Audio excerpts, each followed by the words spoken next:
আসসালামু আলাইকুম, সবাই কেমন আছেন? আজকে আপনাদের কিছু ফল দেখাবো। আমি আমার বাগানের ফলগুলা সম্পূর্ণ পেকে গেছে। দেখুন মাশাআল্লাহ কি পরিমাণে ফল ধরছে প্রত্যেকটা ডালের মধ্যে। দেখেন কি পরিমাণে ফল আসছে।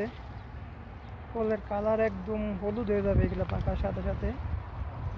দেখছেন কি পরিমাণে ফল আসছে। আমি আরও কয়েকটা ঘুরে ঘুরে দেখাইতেছি আপনাদের। দেখেন উপরে দেখেন কি পরিমাণে ফল আসছে গাছে, মাশাআল্লাহ।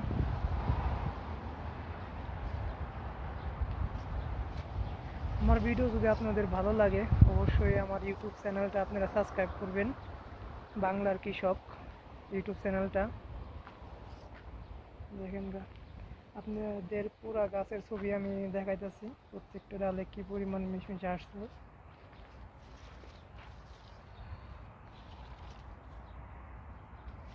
দেখেন থোকায় থোকায় মিশমিশ ধরে রয়েছে।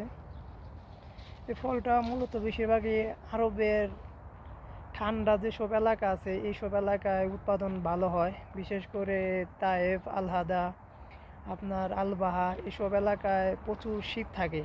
এই শীতের মধ্যে এই ফলটা বেশি পাওয়া যায়। এটা মৌসুমি ফল, এটা গরমের সময় আসে, প্রায় 10-15 দিনের মধ্যে ফল এটা শেষ হয়ে যাবে। এটা বছরে একবার ফল আসবে।